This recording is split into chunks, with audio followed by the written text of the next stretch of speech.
gente tivesse que traçar, Henrique, Saúde, alguns grandes marcos, vamos dizer assim, né? Alguns pontos que você fala assim, não, foram pontos decisivos para que o negócio chegasse onde ele chegou. Até com parte de uma cronologia mesmo, de entender assim, pô, sei lá, 2000 e tanto aconteceu isso, 2000 e tanto.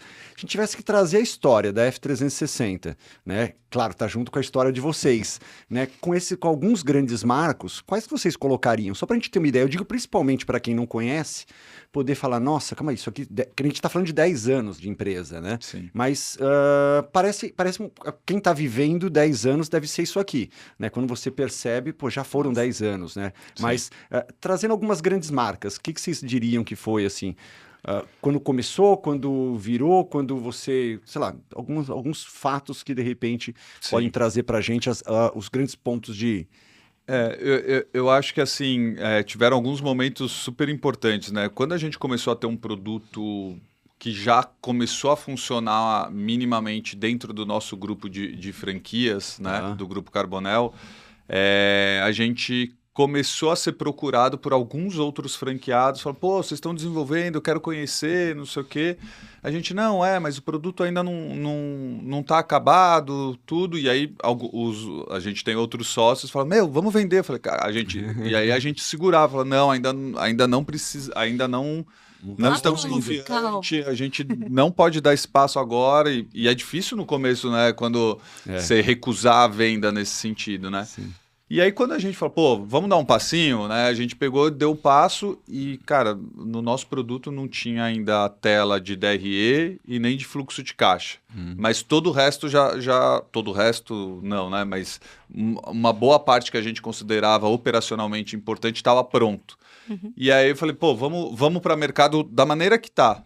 E os clientes os franqueados começaram a contratar. Eu falei, a gente tem alguma coisa aqui que vai dar muito certo. Porque Inicialmente só na rede mesmo de vocês ali. Só na rede, mas logo na sequência começaram a aparecer já de outras marcas. Franqueados que de repente tinham outras marcas que queriam também, ou gente que ficou sabendo. Gente que ficou sabendo de outras marcas, e aí a gente falou, cara, tem uma oportunidade muito grande. Então, legal. E aí eu diria que talvez a gente vai rapidamente, teve uma dúzia ou 500 ou 15 clientes que davam umas 350 lojas. Grandes, tá?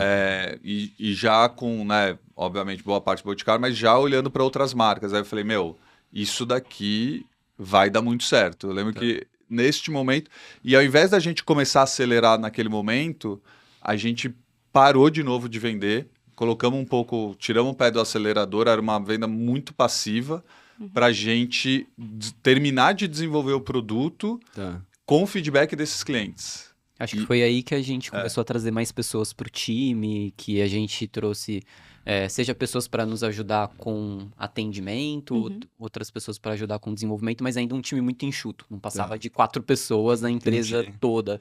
E já cuidava de 300 lojas, 200 lojas? Exato, No início a gente fazia tudo, né? Eu fazia o desenvolvimento, mas eu também atendia, então... A vida do empreendedor. Exato, eu só não vendia, mas de resto, todas as outras atendimento atividades... A cliente, você diz mesmo, o cliente tinha um problema, ele te ligava. Se era CX, CS... E é o que você falou, né, Maurício? Que você falou, você sempre gostou muito da parte administrativa, né? De fato. Só que aí, nesse momento, eu comecei a virar o comercial. Sim. Eu comecei a ir pra rua, e aí, beleza, vendemos. Beleza, mas e aí, quem é que vai fazer o onboarding, né, desses clientes? Beleza, vou lá, e a gente ainda naquela época fazia presencial, né, o onboarding. Então foi o que eu falei, né? Foi tudo na transpiração, porque a gente, vendemos, agora tem que fazer a implantação. Não tinha gente, não tinha processo, não tinha nada desenhado para a gente fazer. Então, acho que a gente tirar o pé naquele momento com aquelas 350 lojas foi muito importante para a gente evoluir para caramba o nosso produto, né? E também para a gente ir descobrindo esses processos que a gente tinha que estruturar, né? Acho que ali foi um marco muito importante. Aí depois que a gente falou, agora vamos voltar a acelerar, rapidamente a gente rampou e chegou em 1000 clientes. Legal. Entendeu? Em quanto tempo? Isso daí era... A gente chegou em 1.000 clientes em 1.000 lojas, né? Que a gente sempre acompanha dessa maneira. Loja. Lá para 2017, né? Tá. Que foi bem um processo onde a gente estava tendo a saída de um sócio e a entrada de um outro sócio, que é o Eric, né? O Eric Cavalieri, onde ele foi um dos primeiros clientes e aí ele sempre gostou de tecnologia, inovação, e aí ele sempre fala, pô, Henrique, deixa eu entrar como sócio, né? Então eu brinco até hoje falando, pô, foi o primeiro cliente que gostou tanto que virou sócio, né? E acho que essa construção foi importante e tudo convergiu, porque teve a saída desse sócio que ele estava querendo e precisando sair, e o Eric querendo entrar, e a gente falou, pô, acho que tem um momento, e foi bem... Lembro que foi nessa transição onde a gente chegou já em 1.000 lojas logo na entrada dele. E o Eric vindo não só como um investidor, mas uma pessoa que também é varejista, que também tocava, né? Quer dizer, ele ainda tinha... Ele era vamos dizer assim, uma pessoa, um entusiasta, vamos dizer assim, da ferramenta também. Exato. E acho que isso daí, a gente, na escolha dos sócios que a gente foi tendo ao longo do período, a gente acertou bastante nesse ponto, né? De trazer pessoas que eram realmente entusiastas do nosso produto, né? Então, sem dúvida, o Eric o Eric, o meu pai, o Paioli e o Júnior também estão olhando um retorno financeiro, sem dúvida nenhuma. Sim. Só que todos eles são apaixonados pelo produto, pela empresa, e acho que isso daqui que nos move, né? E acho que a gente fala muito da cultura da F360.